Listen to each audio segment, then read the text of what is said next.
Being exposed to the cold, especially when you're doing cryotherapy, it triggers a thing called fight or flight mode. So all the blood rushes to your core to go into protective mode. The blood gets oxygenated. All that oxygenated blood goes to areas where you've got muscle soreness or any inflammation. And what it also does is it can boost collagen. It lowers your cortisol levels so people feel less stressed. But people who are training for events, it helps to speed up their recovery and they get out and do better performance. The way we do it, it's really important, especially because a lot of people are scared to try cryotherapy for the first time because, oh my God, it's freezing. It's more mind over matter. So once you're in the cabin, and I have an amazing team that talk you through the experience, you get onto the platform, we press the button, and all that cold vapor comes out. But because you're in there for such a short period of time, and we're quite engaging, we have great music playing, then you get through your 2 to 3 minutes of cryotherapy. So everyone manages 2-3 minutes the first time they try it? 2 minutes, everybody manages. Hello. So I am super excited because we are going to be talking to an incredible guest today, Maria. Maria is somebody that I had the pleasure of meeting when I got really interested in cryotherapy. So we all know that ice baths have been the hype. Everyone has to post it on social media, but I'm going to give you a little bit of background about Maria. Maria is one of the UK's leading wellness practitioners who has pioneered a range of treatments and therapies in London since 2016. She's a mother of 2, as well as a health and fitness enthusiast who has completed 5 marathons and is training for her 6th, 7th, 8th. I've done 6, yes. Looking at number 7. Okay, amazing. And she's also trying to keep up her fitness routine. However, she noticed that she wasn't recovering as quickly as before and was more susceptible to her injury as she waved her goodbyes to her 30s. You look fantastic, Maria, so I have to say. So, whilst Maria was visiting New York City, she gave whole body cryotherapy a try and found it to have a number of physical benefits, including quick recovery from training, and it made her feel clear-headed and happy. And that is when London Cryo was born. So she created an amazing, would I call it a clinic or would I call it a faculty, or what would you call it? Would you call sort of the cryotherapy branches? We call them wellness centres. Wellness centres, well, I love that. And you also were in a corporate job which you left and dedicated your full time to health and wellness. And one of the big reasons why I wanted you to come on is because you took that massive leap into something that was unpredictable almost, you know, going down that whole entrepreneurial route, but dedicating time to your mental health and giving that to others. So welcome, Maria. Thank you very much. Welcome, That's a Maria. wonderful introduction. Nice Thank you. Perfect. So, Maria, tell us a little bit about your background. What job were you doing before you embarked on London Cryo? Sure. So I was an accountant and I was always passionate about health and wellness, and just saw when I was training, as you had mentioned, that as I was getting older, I was getting more susceptible to injuries, and just thought it was time to step into the wellness space. Maria, I wanted to ask you though, do you think, I mean, you talk about your physical injuries that were happening, but do you think that also subconsciously there was something going on with your mental health and your mind that also pushed you into this trajectory, wanting to leave the corporate world? Of course, I was trying to juggle being an accountant as well as being a mother of 2, and it was quite a stressful time trying to juggle both. I mean, I live in the UK without my family, who are all back in Australia. So trying to juggle everything did take a strain on me mentally. So when there was an opportunity to go into the wellness space and create something that would also I would benefit from mentally, then it was just a no-brainer to take that risk. Maria, tell me about the difference between when you've got a job, the paycheck comes in every month. Yes. You know what's expected of you. It's similar every month. And then the leap into owning your own business. What was the thing that made you finally decide to take the plunge and not stay in your sort of comfort zone of your job? I believe so much greatness can come from stepping out of your comfort zone, but you have to have a belief in yourself and be passionate about what you're going to do next. So I believe that as long as you have that passion, then it's worth taking the risk. And my journey over the last 6 years has just been phenomenal and a testament to that. So it was well worth taking the risk to step into the place I am now. And there's still a lot of times where I think, oh God, did I do the right thing? You're always worrying about tomorrow. But because I believe in what I'm doing and I see the benefit not only on myself, but to Londoners, it's worth continuing to hustle every day to keep achieving what we're achieving. And so, as an accountant, you sort of understood the sort of cash Yeah. flow situation a bit better than Of most, right? Of course. So, did you start then saving for the project? Were you thinking that way? Did it take time, like between the time that you decided to do it and the time that you actually jumped in and opened your first centre? Yep. Were you preparing properly for that? 'Cause most of us don't. Yeah. No, I know. Tell us your secret. It was having amazing support behind me. So I do have a partner who is unbelievable and also believed in the project. So we had some savings and thought, actually, let's take this risk. You've got a certain amount of money. When you work hard and then you save your money, then you can afford to take this opportunity. So we did have a little bit of backing behind us to take this risk and get us through at least the first 12 months. And then, so did you stick to the business plan as far as the income and expenditure? Yeah. It's important to do that. So, and as an accountant, you understand that that's what you have to do. You've got a budget and you have to stick to it. Because we didn't. I don't know about you. No. Well, let's still delve into that a little bit easier. So, tell me, what would you say, if you could speak broadly speaking, a business plan should consist of? Maybe 5 points, important things. It definitely needs to include your vision and then the steps on how to get through the first 12 months. You need to have a cash flow projection for the first 12 months. That's really important. Have an understanding of what your outgoings are going to be and how you're going to cover those for the first 12 months. I think that's the first place where you need to start. How do you decide how many treatments a week you're going to be doing? Because you need to project that. I know.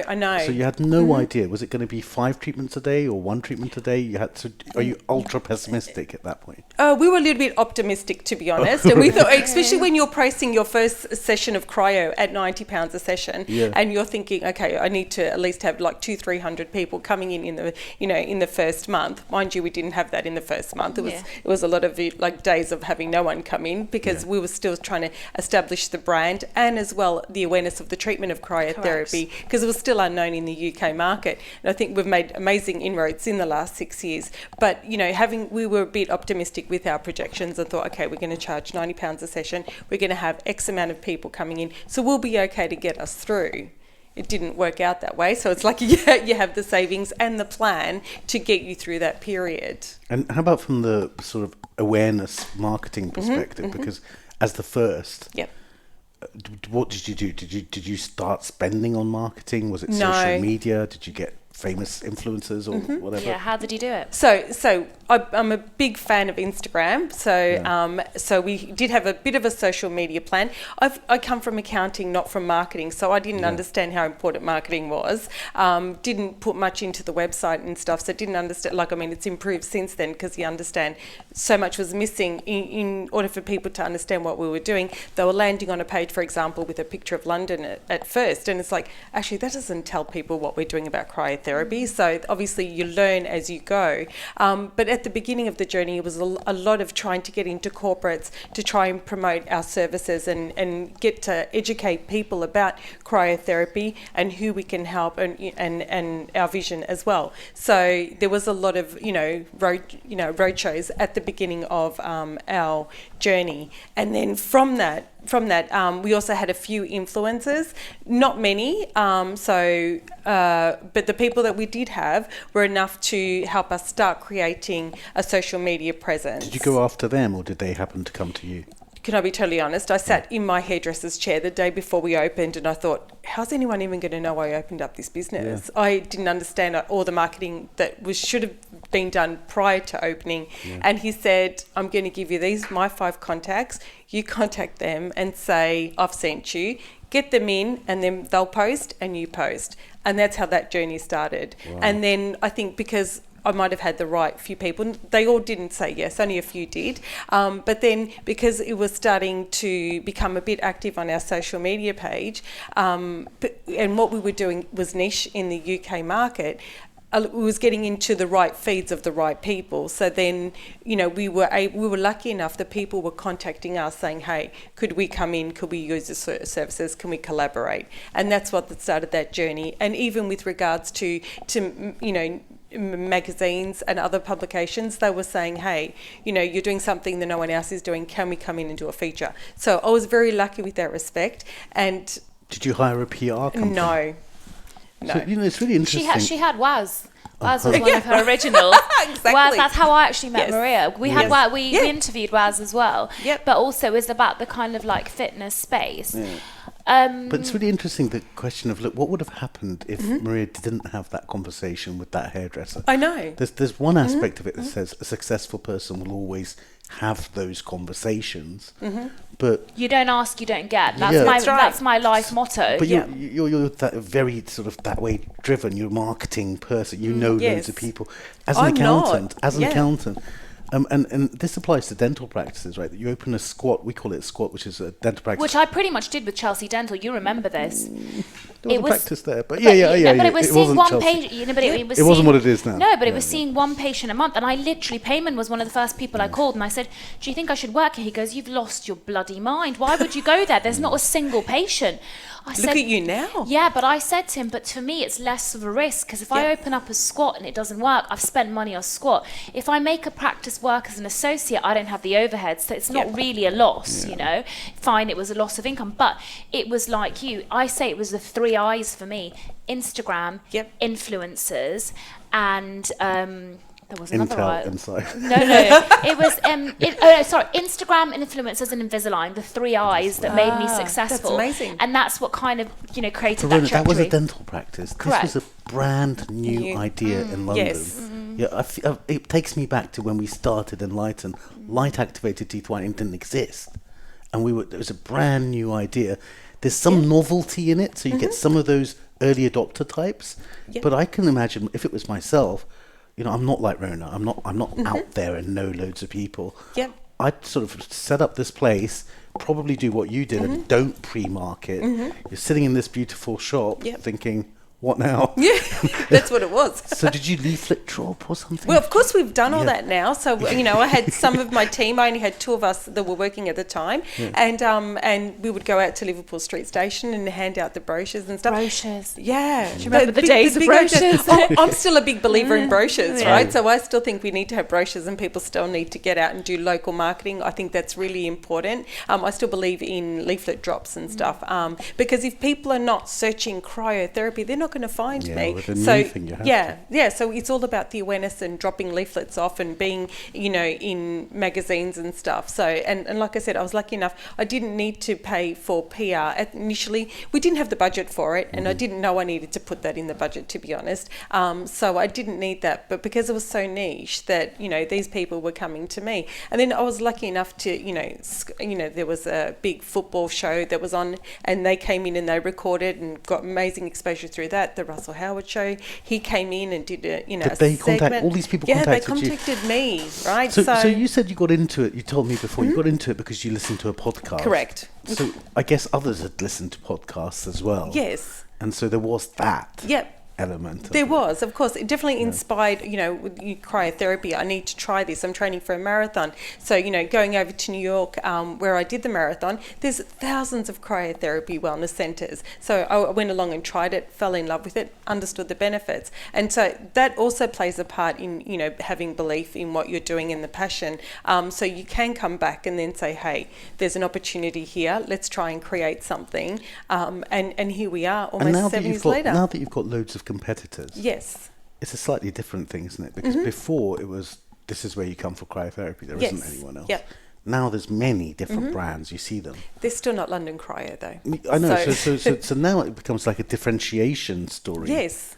So what would you say is the sort of the USP of London Cryo compared to another cryo place? I think our customer service, our knowledge and expertise in what we do, it doesn't compare to anyone. So, and I'm all for the competition. I think it's healthy. There's enough of us in the market, and the more people that are doing it, even if it's elsewhere, the more the market knows about cryotherapy. Yeah. I still think, I always say this, I still think not enough people know about what we're doing. Yeah. And it's not just about establishing the brand of London Cryo, it's also about, you know, cryotherapy itself. A lot of people still say, oh, what is that? Well, this is the thing I was going to say, because I don't think everyone knows about cryotherapy. Correct. I know that So let's talk a little bit about that, because it's very much linked to mental health. Have you done an ice bath before? I feel like you'd never do that. Showers. Yes, cold showers. Do you actually do it?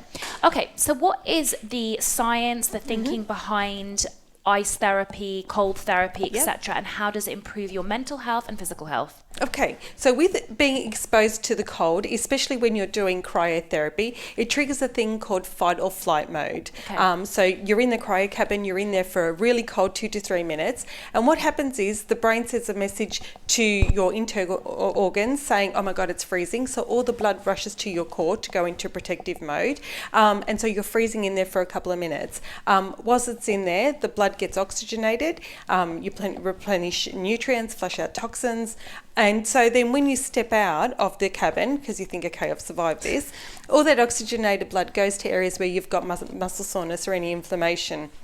And what it also does is it can boost collagen. Cryotherapy benefits are cumulative, so you need to do, like we recommend 10 sessions, and then your body starts to, the internal doctor in us awakens, and you start to get the benefits. It lowers your cortisol levels, so people feel less stressed. But people who are training for events, it helps to speed up their, their recovery, and they get out and do better performances as well. So question though, what is better? Yep. A cold ice bath or plunging in cold water or cryotherapy, and why? I'm always going to say cryotherapy. Of course. Because it's a quick 2 minute, it's the alternative to an ice bath. And to get the benefits with an ice bath, it's more about, if you've got an injury, so you're trying to, to heal the area, it doesn't do the internal benefits of what cryotherapy does, because the research and science shows you need to hit minus 110 or colder to trigger the fight or flight mode to get the cryotherapy benefits. You're not going to get that in an ice bath. You're going to feel amazing, feel awaken, which is all beneficial, but you're not going to get the benefits of cryotherapy doing it that way. You need to get into... describe it for someone who's never seen it before. Describe what is it, how does it... So what it is like, how you've got the sauna beds, not a good example, right? So it's one of those tubes and it's standing up. This is the way London Cryo does it. You step onto the platform, your head is outside the cabin with us. Yes, because that way you can communicate, so you can breathe and you can communicate with the clients. There's somewhere you're fully encased, right? Where your head's in it as well. Correct, right? And that's called a chamber, so you can step into that. But I feel like the way we do it, it's really important, especially because a lot of people are scared to try cryotherapy for the first time because, oh my God, it's freezing. But we're with you the whole time. So when you're standing in there and you can communicate with us, and we can just gauge how you're feeling and get you through your first 2 minutes. So what's the initial challenge? Because with a cold shower, I found the initial challenge is almost like a breathing thing. It is. Just, but also with the cold shower, I always thought your head was quite an important place to get cold. Is that not correct? Well, your cold receptors are all above the up on the top half of your body, right? So as long as you're exposing the top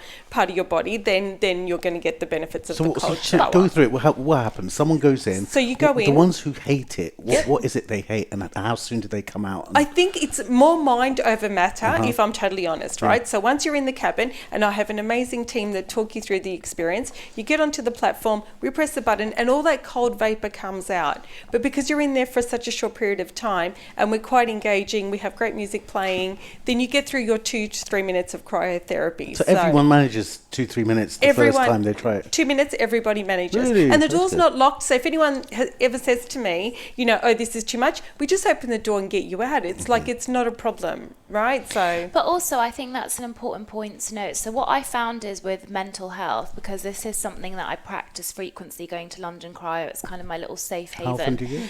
Well, when I was really good, I was going twice a week, but I tried to go once a week. And I tell you what I do is, which again, I'm going to talk to Maria about, I do hot and cold. So there's now science with hot and cold therapy. So that would be a red light therapy sauna. Then you go into the cryo, not the other way around. Not the other way round. I know, but not the other way round. And Maria can explain the science behind that. Doubly difficult, right? Because you're hot now. But you know what? It's amazing because I treat my sessions as London Cryo. Because what I do is I don't tend to just go into the cryo chamber because that's only 3 minutes.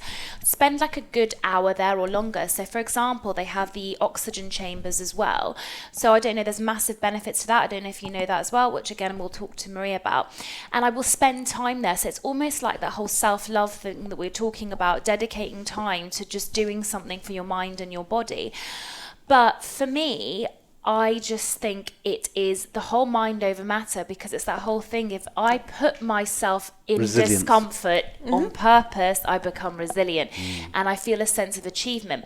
And as we've talked several times, people in this world are continuously avoiding discomfort because we don't want to feel. We're numbing it. Go away. Correct. So if we're on purpose making ourselves uncomfortable, that builds up that And then do you resilience. find at some point later on in the week you're having a stressful dental situation Yeah. that you're more resilient to even that because you've been through this? I don't think so, but I think it helps me de-stress because I naturally have anxiety. So if I feel anxious, sometimes I'll text the girls at London Cryo and say, can you just quickly book me in for a session? Because then that will de-stress me. It's almost like it just alleviates the It's sort your of, go-to for anxiety. Yeah. So for me, it's been really amazing. But let's go to the science as well, because I'm really interested in that. So what is the benefit of hot-cold therapy, and why do you have to do it that way round? Well, you have to do, we recommend that you do it that way around. Okay, fine. As long as you're not intending to go to bed after you've done the 2 sessions, because if you do cryo, then you're obviously going to stay awake and alert. But it's important to do the hot treatment first, and that helps you to detox the body. And that's what the great thing is about the infrared sauna, and also doing the red light treatment. Yes. So yes, if you do that, that's a different treatment, and that's just all about the red light penetrating the skin and recharging all the mitochondria in our cells. So that's an amazing treatment as well to do just before you do cryotherapy. But the infrared sauna is all about detoxing, but that's also very challenging for people as well. So Right, I what's the find that difference? more challenging. I find for saunas quite stressful, no? yeah, The breathing part of it. It's just a this lot. is different. No, this is different. So this is that's the what solar infrared panels. is. That's what. The solar panels do all the heating, and so you start sweating it out. It's not a breathing. It's different to the It's not a breathing traditional. problem. It's a different to the traditional sauna. Normally it sort of burns your nose Yeah. and your... No, it's different. It's different. Yeah. You got to try it. It's in St John's Wood. Yes. Yeah. Yes. Yeah. He talks about it, he knows it. My parents live on the same street. Oh, Yes. amazing. And then it's important to do cryo afterwards. Like you have a little bit of a break, make sure you're completely dry, and then you do cryo. And it's important to do it that way around because the benefits of to you physically last for the next 3 hours after doing a cryotherapy session. So you don't want to be doing cryo Shortening that first benefit. and then going to have a negative effect by doing the sauna. So that's why you finish on cryo. It also gives you a burst of energy so that you can continue on with your day. So we do recommend doing the hot first and then going into the cold. So talk to us about the oxygen. Because oxygen, have you ever done this? No. So you go into one of our hyperbaric oxygen chambers, and whilst you're in there, you breathe in. You have a mask that's attached to our oxygen unit. Tank, and you breathe in 550% more oxygen in a 1 hour session. And what that helps to do is accelerate any recovery and repairs. So if you're injured, or a lot of people who are still suffering from long COVID will come in and they'll get fresh oxygen into their lungs, and it will help them to become better because it goes into your plasma, and then all the benefits come from. Do you also from doing feel that. better or no? You don't feel any different? You don't feel anything instantly. No, it's correct. not like that. It happens at a cellular level, so you can't come out thinking, okay, I feel great. But we do know we're getting feedback from clients who are now doing up to their 20, 30 sessions, and they can find they've got mental clarity now and having a bit more energy. So it does take doing it quite a few times to get the benefits. Maria, there's a risk, isn't there, in when you've got a wellness centre? Yes. There's a risk of taking on the next sort of fashionable thing. Yes. What do you do as far as understanding whether the next thing, Investing. Yep. well, the next thing really is beneficial? Like, Yep. I'm in business, right? Yes. So businesses will come to you and say, look, we've got this purple light therapy that helps with whatever. Yep. How much research do you do, or do you have a medical director, or how do you handle this? No, we stick to being just a wellness centre. We don't go the medical route. So for me, I'm inspired a lot by what happens in the US. Yeah. So I find that if they're doing something, like our original vision was just going to be 3 cryo chambers and people just coming in and out and stuff. But then we realised after, being in business for a little while, actually people just don't want to be in and out. They want more than that. And that's where we started What adding... Rhona was saying. Yeah, that's why we started adding the other treatments, and people found it as a place where they could come and just be, you know, like a safe place that, you know, they could come and spend time, look after themselves, recharge, have some self-love. So we added all these complementary treatments, and because I'm inspired by the US, we would try what they were doing first, and if I felt the benefits, then we would introduce it into London Cryo, because you have to believe in it in order to be able to, you know, to allow anyone else to be part of that treatment. So. Do you know what's interesting though as well? So I actually have a friend who Payman knows who created a dental clinic that basically integrates some of the therapies that you have. Miguel Stanley, the White Clinic, and it was very innovative for its time, but they even go as far as to do kind of genetic testing and blood tests. And I think it's really interesting because there's such a holistic approach to dentistry, which is completely undervalued, or it's an oversight really, you know, because a lot of our oral microbiome they found as well as complex as the gut microbiome, and if you go to treating the oral microbiome, you can actually help lots of diseases. So it's quite an interesting approach, and they do the hyperbaric oxygen as well. And I'm sure that you know this as well. So a lot of medical professionals do a lot of Botox and fillers, etc. And fillers are known complication as vascular occlusion. And did you know that one of the treatment modalities is hyperbaric oxygen? So it's something that, you know, if you have an occlusion, so i.e., you know, a blood vessel gets blocked, the treatment is they'd have to find a place where someone does the hyperbaric oxygen so the patient can be treated to get the blood flowing again. So Rhona, we were talking before you got here about IV treatments that they also offer. And I'd like your opinion on Maria that. was saying that in the US it's very, very popular. Of course it is, and Dubai. But she was saying that in the UK, or we were postulating, is it that we don't like sticking needles in it? I mean, how come you've had all the other treatments and you haven't had the Well, IV? I think it's because, to be honest, Explain what it is first. So with the IV drips, as we know, whenever someone has a deficiency or wants to feel sort of more energized, or, you know, feels they're lacking in something, they can have a vitamin infusion of a sort, a cocktail, a mixture of drugs. But the idea is because it's given intravenously, it travels to the blood quicker. Correct. Now, I have to say, I am so for holistic treatment. I need to do some more research, but there have been some medical professionals that have claimed it's pseudoscience, including a nutritionist that I follow on Instagram. And I think the idea is that you really should be able to get most of the stuff from your food and nutrients, but the reality is a lot of people don't. And also it's that the way that the amount is delivered, your body can't absorb it all anyway. Does that make sense? And this was particularly for vitamin C, because everyone got obsessed with vitamin C drips during COVID. I don't know if you remember this. And then my dad, who's a doctor, was like, it's impossible for your body to absorb more than X amount of vitamin C in one go anyway. So you're just going to basically wee it out, you know, like you know, it's going to be in your urine. So I think I need to do a little bit more research.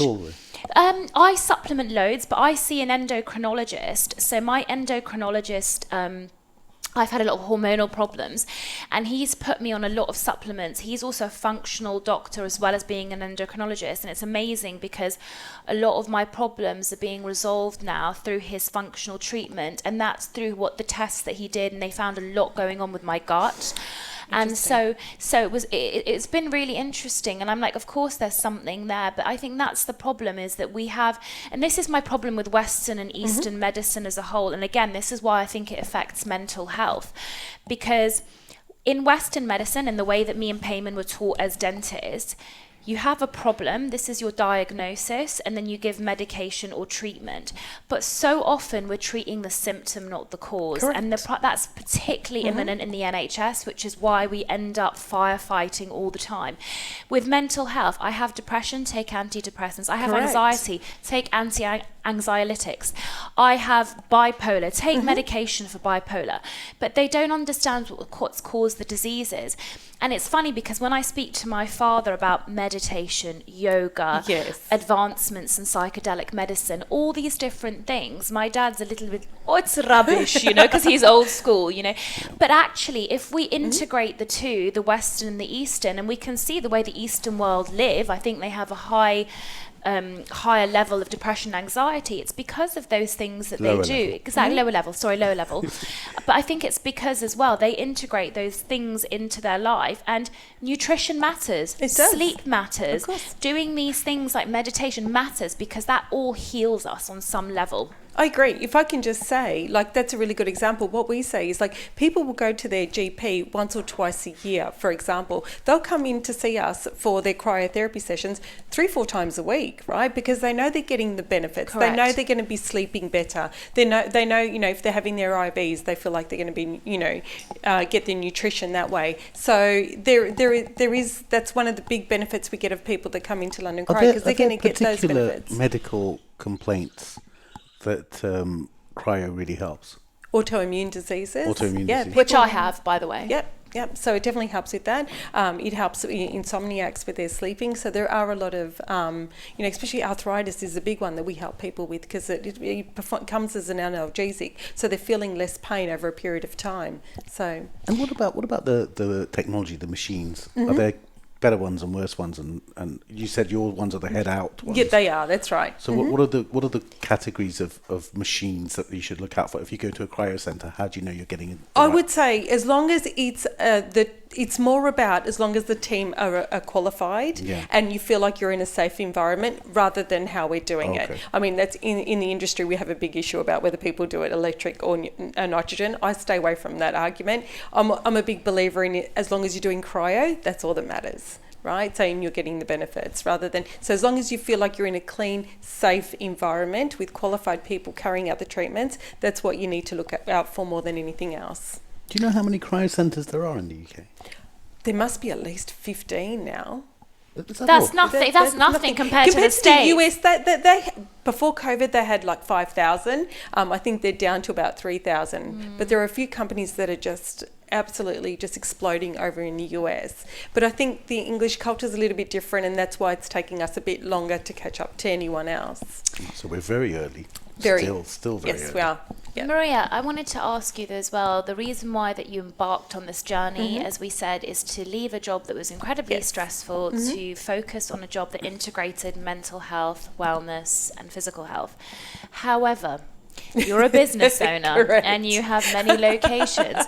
Do you feel that sometimes your primary purpose, which was sought out, wellness, is forgotten because the stresses of being a business owner and running a business take over? This is so true, Rhona. So I know. It's very valid what you say. So, people do say, you want to get away from the 9 to 5 and stuff. But when you do go into business, it becomes 24/7. And not that I'm complaining, because I actually love the journey that I'm on. But it is far more stressful now than it ever was when I was back doing a corporate job. But I know this is for me, and I know what I'm creating for the London market. I know the people that we're helping feel better every day. So it just keeps us going, regardless of the stress that it does, does play on me. What do you find the biggest challenge is? I mean, how many members of staff have you got now? We've probably got 15 people that work for us now. Is that the biggest challenge? Or yeah, definitely staff. But we were just talking about that before you came in. But staffing, I going into business, I knew was going to be my biggest issue.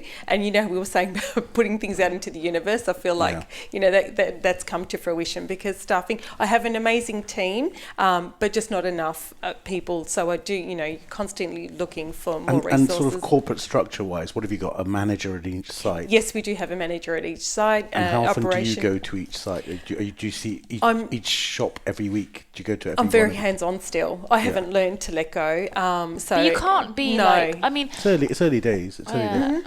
But we were talking about expansion, How many sites do you have? 3? We have 3, and we're looking at another 3 now. So we were saying, Maria comes from a finance background, as does her business partner and life partner. Yes. And when you come from a finance background, number one, you don't make the massive mistakes that we made right at the beginning, overspending and under-earning thing. Yeah, you're more cautious about that. Yes. But number 2, they're going for investment. So you're raising for this for these next 3? But not traditionally. Like, we just want like a white angel to come into the business rather than going venture capitalist. Fine.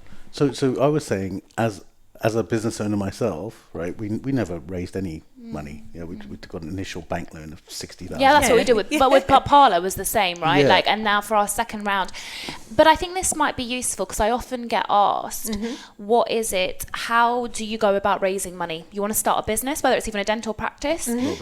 Go ahead. Oh, no, but like we were saying, like I was brought up different. We didn't go out and do this seed capital raising, and so we don't go the new age of doing it by going out to the market trying to do crowdfunding. Yeah. I'm still old school, and you go to the bank and you get a loan, or you use your savings in order to start your business. So it's very different now. I was with Sonia, so still 32 old Co, school. yesterday. They're 1 year old and they've got 52 employees. Venture backed. Yeah. 32 Co, what is that? It's a liner disruptor. Okay. Yeah. So we were talking about the difference between being a venture-backed company and a traditional company. And like so that. what were the findings? Well, it's just a different way of living, right? I don't think they're profitable yet, so that for them that's the nightmare. Yeah. But then at the same time, we're now getting to 44 employees 23 years later. Yeah. And on day one, she's gone. So to be a bigger to play bigger ticket sort of games. But do you think that when becomes a part of it? Do you think though when you do it the way that people are doing it now, you're using other people's money, so you don't have. Sometimes, you don't care as much as like if I it's think your they own business. care. I think they do care, but there's a difference in so much as because money is plentiful. You can make those decisions. You can throw money at problems, Correct, instead of throwing solutions at the problem. And once you throw money at problems, you actually hide the problem, and then the business. But then at the same time, I mean, if you spoke to Sonia, she's an Oxford graduate doctor who then went into consulting and a super brain, clever person who's aware of all of this. Yes. So of course there are pros and cons. Yeah. But what my point to Maria was, growing up in London, living in London, it's incumbent on us to be fully aware of the investment situation. If we were sitting in, I don't know, Malaga, if that's where we were born and raised, then okay, you're not aware of finance and business. Do it the way that I did it. But growing up in London, I've got friends in the city. I've got all sorts of links to finance, and yet because I'm a dentist, I wasn't even thinking that way. Now dentists are thinking that way. Yes, you of get course. dentists open 300 practices, that sort of thing. Yep. But back then they get the funding and just explode from day one. Yeah, but then sometimes you see the quality drop. When that happens. So, well, that's the thing. I think the thing is that I'm really happy with the brand that I've created, but for me, it's also about maintaining the stock. Yeah, exactly. If there was 30 of them, would it be the same? Yeah, and the thing is, I might open up another, but it's about I think I'm more. But again, it's all about what your value is and what you perceive. I think reputational success matters more to me in a way. If I'm a very face-fronting person, so I want people to associate quality and care. And I think when you start going, when you become the Starbucks or the McDonald's and stuff like that, sure, you're into the huge bucks, but also the quality can dip, and I don't. Well, it can. But if you walk into Louis Vuitton in Sydney, of course, it's the same experience as if you walk into Louis Vuitton in Bond Street. So it doesn't have to. The quality doesn't have to drop. No. Yeah, it's not necessarily that the quality will drop, but then you do see it sometimes. But Payman, but on that argument, right? But you know the numbers and the stats that all of these big fashion companies, some of them are living in a constant debt, and also they make much less money than Primark and the cheaper ones. I don't do you think see Louis what I Vuitton mean? has that problem, but look, there are Chanel, yeah. Chanel has that problem. They sell perfume, don't they? But the thing is, Chanel makes much less than Primark, something like that. There's a crazy, exactly. So actually, what you're trying to say is, but Chanel is a luxury brand that wants to be luxury. They're not going to be Primark. So again, and as you know, Ryanair versus the more expensive airlines. Listen, that's called positioning. Yeah. So you can position yourself as £90 per session. And I'm sure, don't worry, you're going to get a disruptor that comes in saying £24 per session. Of course. And they'll be, they won't have the whole experience side that you've got, and that'll be a different thing. Exactly. So positioning is positioning, but this question of growth and keeping the quality, I think of it as Gales and, do you know Oré? Yeah, of course I do. Oreo was this amazing I know, you're place. bougie. Orea's still around. It's in St. John's Wood. But now it's no good anymore. Now that they've got venture capital and it's everywhere, But that happened. it's but not what it was. Do you know what? Do you remember when the first Le Pan opened up? Yes. Le Pan Couturier. Couturier. Yeah. So I It knew. was a big deal. I know the guy that opened it up and started it, and it was. Yes. It was. On It was a another level. disruptor. It was a Yeah. disruptor. Yeah, Like it was. no one had experienced that, and now Le Pan is so. Yeah, you but know what I mean? Gales, Yeah. I've walked into Gales in Aberdeen. Yeah, and it's same. just as good. Just as Yeah. good. Whereas Yeah, but do you not think some of that has come down to what we've experienced and because of the staff and issues that they have and stuff? So I just think, you know, you can't keep it up because we don't have the same kind of workforce that we did. So that's now playing That's a part. also played into Yeah, it. I think That's that's played into 100%, it. and I think the Yep. work attitude really interesting. I'm going to tell you a story actually. So there was this amazing company online called Restory. Have you heard of them? Restory? Yeah, amazing. So what they did was it was really, really niche because it was needed. So you say you'd had a handbag that was a Chanel, a Louis Vuitton or whatever, they or do it shoes. So they reconditioned. reconditioned it so it was like brand new and the value would maintain.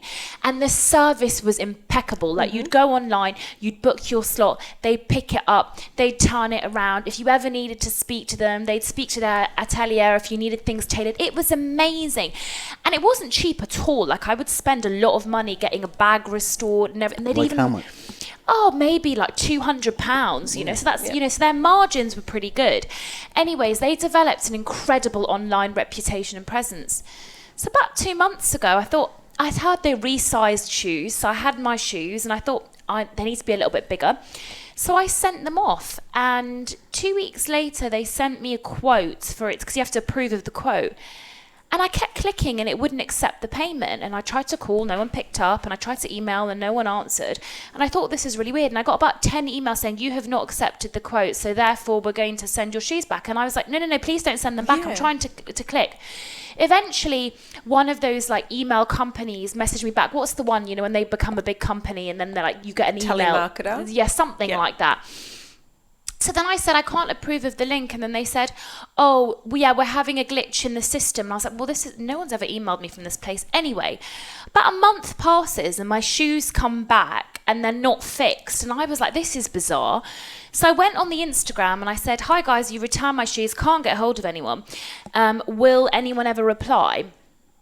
Then I looked and there was thousands of messages of patients, that's a default, clients saying, this is awful, you've not returned my shoes, my bags, etc. And then someone replied to me saying, look what has happened. And they sent me a link to Vogue Business. And They got bought. they got bought. Yeah. And the business fell apart. Yeah. It fell apart.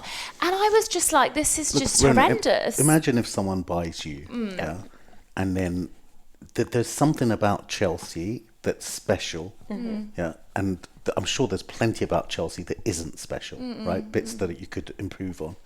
If someone buys you and focuses on the bits that aren't special, but in the process messes up with the core, the thing that makes it Chelsea, that's where it can all go wrong. Exactly. And this is where you they need don't to have your vision, your passion, so it'll never be the same. Yeah. Can't keep that So quality. I think, you know, from the mental health point of view, how do you think that you keep your mental health in check whilst managing so many businesses?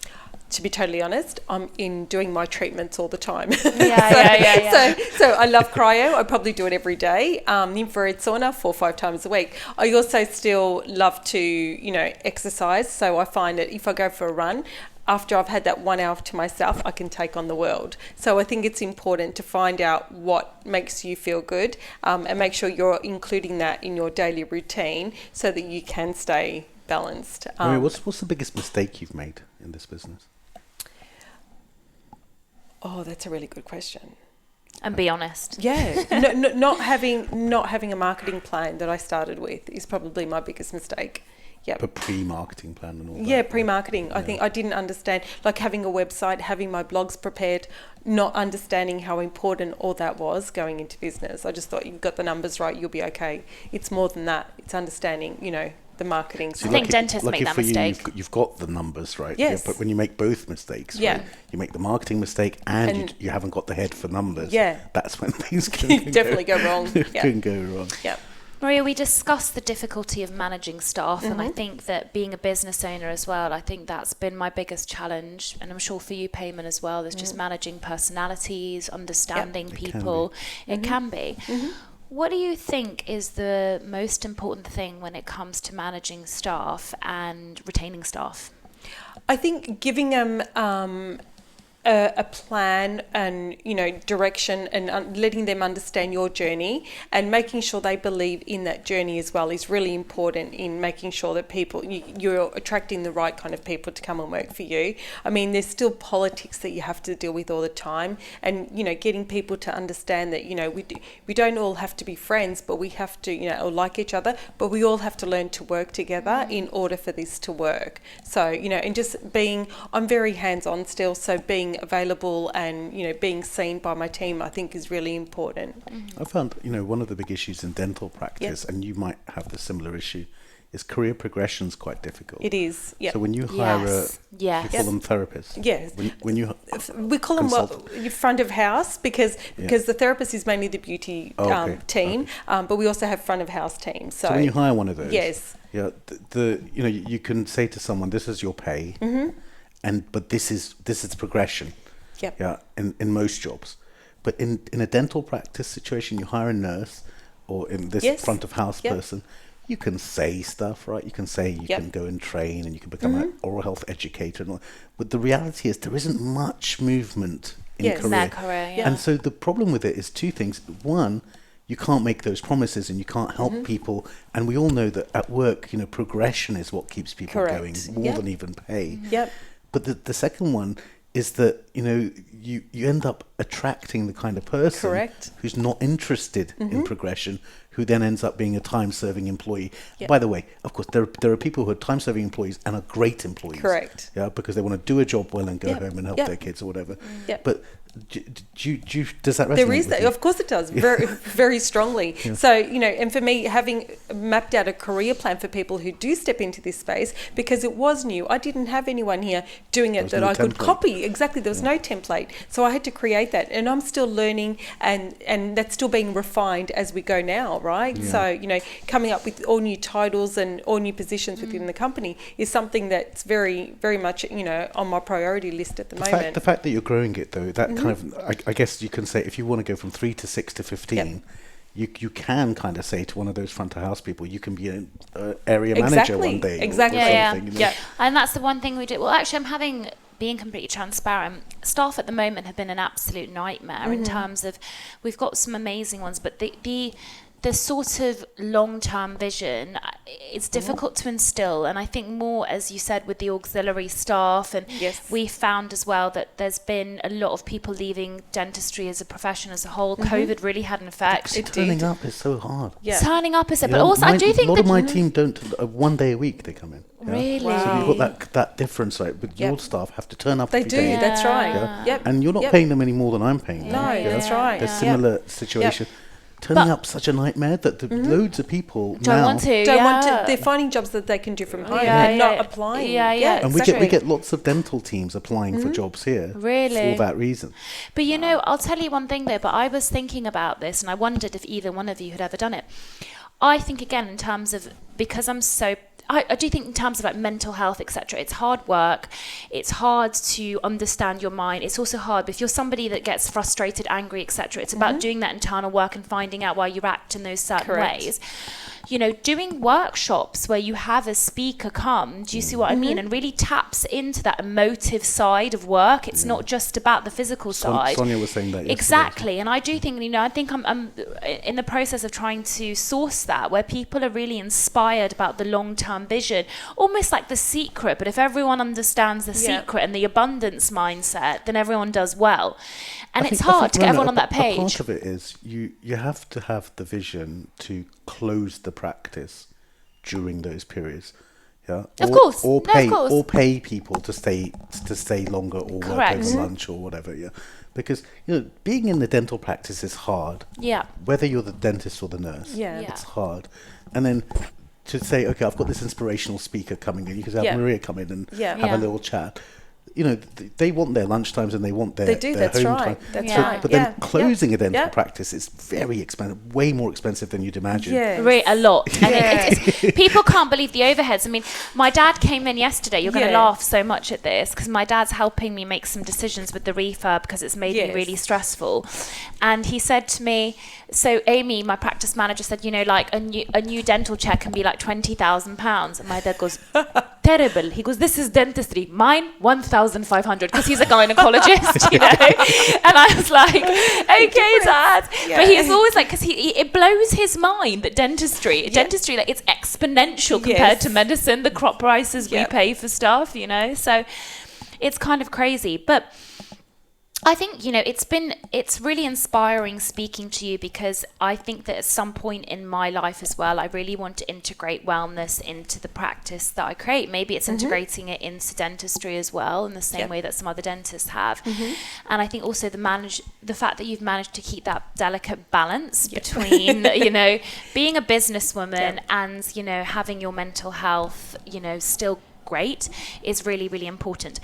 Have you ever had, I know Payman said what was your biggest mistake or but what's your biggest struggle been? Have you ever had really low moments, let's say in the last 5 years? Oh, definitely. Your Can darkest I? day. Yeah. Shall I share? Like Yes. last Yeah. night I had a breakdown just thinking this is all just really overwhelming, like the amount of work. And because we are short staffed, not to touch on that again, it's like the people that I do rely on to get things that I delegate to them done, that's not getting done, so it comes back to me to do it. And then so my list is just huge at the moment, and so even last night, and then my kids and like my son needed to go to A&E yesterday because he had a football injury, and it's like that's the last thing I needed, but it's like his priority. so it's like I have to put my work behind, and then like by the time you get home, and I'm thinking, and how am I going to deal with catching up with what I haven't done and what people aren't doing for me. So like even up to last night, you still have those moments, but then I'm I try and be really positive. I'm grateful for my lifestyle and and everything I have. So like you wake up and you show up the next day again, right? Yeah. And because you've got Maria, children, is it they're possible? looking, right? Is it possible to have it all? No. And so what have you decided to sacrifice from having it all? I don't know. People say I don't sacrifice anything, to be honest. Like I still So you've think got it all. Well, I don't know. That's really tricky, right? So no, because I feel like I'm not there enough for my children. So you can't have it all. So it's at a sacrifice, Time. Yeah. It's always time. It's always time. Yeah. Well, look, you two are talking about stress of being a business owner, but both of you have got pretty successful businesses. The real stress comes as the business starts to fail. Yeah. So now don't want to know now that your stress. kids, not at the beginning, right? It's like Yeah. you haven't given time to your kids, or maybe you've delayed having a kid. I don't know. Yeah. Yeah. Let's say that's the case. Yeah. True. Fact. At the same time, you're losing money. Yeah. That's when the real nightmares start happening. And I don't wish Yes. that. I don't want to manifest No, it. no. We're talking about manifesting. putting things out in the universe. We're not manifesting that one. But the thing is that, it's a really funny one. And I think the whole failure thing is something I'm still really trying to understand. And I'm better at it with dentistry, but you've got to think like the most successful business moguls failed and failed again. But what makes them successful? They get back up again. Yeah, that's it. That's exactly. the secret. Exactly. The secret is not just failing and also it's also knowing when to walk away. Correct. I think that's one of the most important things that people don't It's difficult recognize. though, isn't It it? is. Because it is, but it's knowing. But your knowing is a massive superpower, because one of the most important things is resilience and continuing and fighting through problems. And then you're saying knowing when to stop is difficult. It's difficult. Because it's one of your skills is not giving up. True, but then that is true. But if you're not getting, or pivoting, I think pivoting is a skill as well. The Lean Startup is also one of my favorite books. I'm sure you read it. Well, yeah, and exactly. they talk about that real importance with pivoting. And we really learned that with my startup parlor, where there was a certain thing that the initial message that we wanted to deliver was like this is it, this has to be the only message, this is our biggest USP. And I was like, no, time to pivot. Everyone is eco and sustainable now. Yeah. That was the reason we started, but it's not the only reason. It's going to keep working. And that for me, like I learned that from the Lean Startup, because I started looking at other brands and their messaging and what they were doing. And I think, that's a really important skill to have in any profession that you have, is the pivot. Absolutely right. Of course, I totally agree. Yeah. Yeah, and I'm sure you've seen that with Enlighten, because as competitors came about, you thought we have to do something different now, But there was even like us, we wanted just to be a wellness recovery centre, but then we realised actually, we needed the beauty side of things, so we had to pivot and introduce those services Facials and stuff, to keep up with everybody else, even the slimming, and because it was a cold treatment, then I thought, okay, we can incorporate in that in what we're doing. So it's pivoting and knowing when to pivot is really important. So, Maria, thank you so much for being with us today. It's been an absolute pleasure. We've really enjoyed having you. I always end our podcast with a question, which I'm finding because I wrote it down, that each guest has to answer. Do I get to think about this before I have to answer? Well, no, it has to be on the spot. This is the thing. Okay, I didn't do it on the spot right now. You've just answered 40 questions on the spot. But we got off to a bad start, right? So I couldn't get it. For me, it was a bad start. If you could go back in time, where would you go and why? And it could be in your life, or it could be like in the 50s or whatever you want. Okay. If I can go back in time. What's your answer? I'd love to go to the 1950s. Would you? Yeah, I just think it would be a really interesting time. I love that whole Mad Men era, just like living through all of that. Stepford Housewives. I was thinking dinosaurs. What, to just chill out with them? I'd be quite scared. I would go back to when I turned 40, to be honest. Really? So, a good 10 years ago now. Why? Yeah. I was just at the peak of everything. Like, I just had my children. We had just established the business. You had it all. I had it all. That's when I had it all, right? Gone downhill since then. But I had it all when when 10 years ago, when I turned 40, I felt like I was at the peak. Have you heard of that idea that I find it so inspirational now, that you would give a lot to go back 20 years, like almost everything to go back 20 years. No, I didn't like. I wouldn't go 20 years. I was 15, 20 years. I was not having the time of my life. 10 years. I was 30. No, hated it then. Okay, you're Peking duck. Okay, but I would, and Maria would, right? To go back 10 years, you would give a lot. Why? Yes. Why? Because as you get older, things you're not as exciting as you were before. Correct. Now, in 10 years' time, you'll give even more to come back to today. This, exactly. So appreciate today. Exactly. But question, why? Because I'm going to tell you, because obviously I'm the younger one in the group here. I feel personally as a woman, and I know that we've touched on this before, in my 20s, I was really insecure, didn't know who I was, and I didn't have a great time. As in, like, I had an okay time, but I was really insecure as a woman, and I was really worried about things that I shouldn't have been worried about, because society instilled in me that I should, like, be worried about having kids and getting married. So the whole time I was looking for a husband, and that was kind of my 20s, and it was a really, like, sad time. And then in my 30s, I felt way more comfortable in my skin, and I felt like I knew who I was as a woman. So I feel that despite the narrative society have created, like being in your 30s is great. Yeah, wait till you hit 50, you'll see. Yeah, wait till you hit 50, exactly, because I'm just about to hit 50. And for me, when I was 40, I just felt like I still had youth on my side. I had, like, the next 10 years was still going to be fun. Don't look as old, and you have more energy. I had just had the kids, so it was all a brilliant time. But do you not think wisdom is on your side? Do you not feel that your mind has developed in a different way as the years have gone on? A little, but maybe you were more damaged as a 20-year-old than I was. Okay, fine.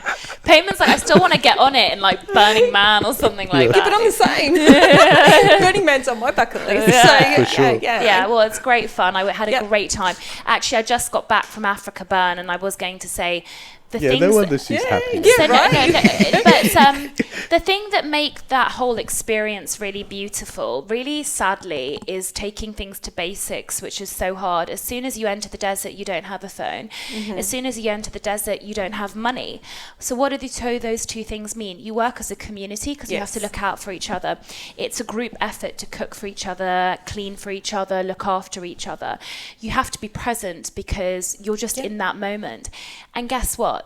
that equals everybody being happier. And it's really sad because as a society and as we've developed as humans, we've disconnected from each other even more, and we're becoming less and less happier. And I think that's really sad because you're literally fending for yourself in this desert and each other, and it makes people happier to look after each other. That's a lovely place to be, right? So, exactly. Yeah. So on that note, thank you again, Maria. It was a pleasure to have you, me. and I'll see you soon at London Cryo. You will. Thank you very much. Yeah, hopefully I will. I don't want to say I still need to come and get that tooth pulled out. Yeah, come in. So you need to come and Perfect. see Thank you so much. Thank you And for having me. Thanks for Thank coming. you. Maria's details can be found at London Cryo, London Just Cryo. London Cryo. Just at London Cryo on Instagram.